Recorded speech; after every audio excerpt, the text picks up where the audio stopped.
You think that a lot of these folks that are involved in these gangs, if they had a place to get a time to get up in the morning and go to work or whatever, and come home with some kind of pay, you think that that would decrease the number of these gang kind of relationships, this violence that's involved with these relationships? Some people. Yes, sir. Some people. Some people. Some people really do just like the fast money. And that really was draws a lot of violence and drug dealing, because people get addicted to the fast money and they think about the consequences later. Well, do you find that there's much selling of drugs within these societies and within these families or whatever? Oh, yeah. It's a lot.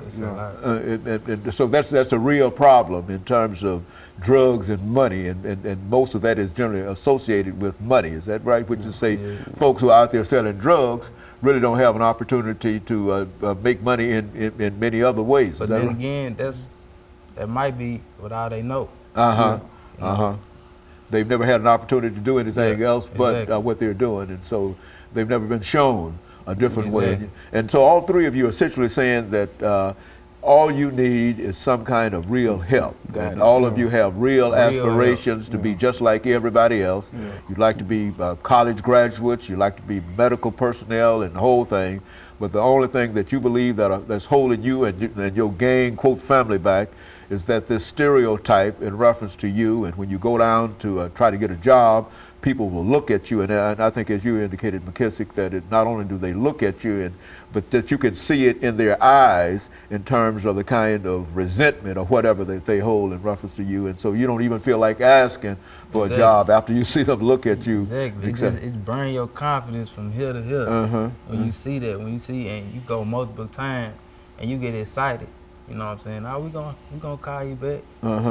And every time you go, they give you that story about they raise your hopes, and then you go back and you find out that your hopes have been dashed. Is that it?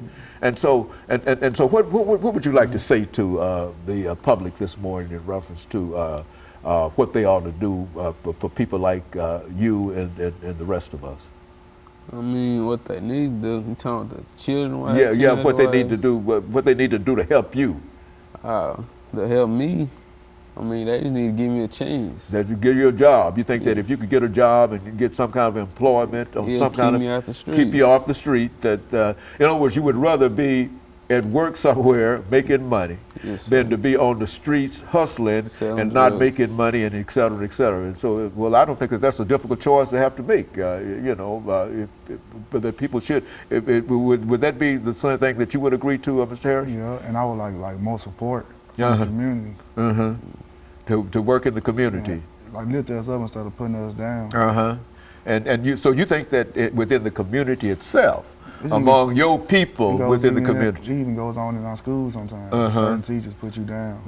They think he ain't gonna be nothing, he ain't gonna graduate, stuff like that. Okay, and so, yeah, that's kind of hard to work against. And they listen to us more. They think us we young, we don't know. But we got most of the knowledge. Okay, very good. And so you think that if you had some jobs, if people would sort of give you more respect, that's what you're saying. See, but the thing about respect is that you have to give respect in order to receive respect. And I think sometimes that many of us get caught up in that. We be demanding respect before you. Respect is something that, and I'm sure that you've heard this said before, something that you earn. You see, and I think that you earn it by the way that you carry yourself and et cetera.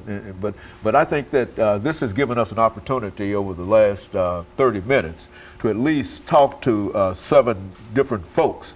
And I think that all of you have said essentially the same thing. That is that if somebody will help you, help raise you up rather than put you down, and sort of give you respect, and I think the only thing that we can say to that is that, you know, it's a mutual kind of thing, that you respect, and I think that if you find out that if you start respecting folks, folks will start respecting you. But I certainly agree, and I'm glad that all 3 of you, as well as the others, had an opportunity to come by and at least let a society see that all of you are very, very good people who have an opportunity and could do a lot of good things. And let me encourage our audience to tune in again next week for another informative edition of Comments. Thank you and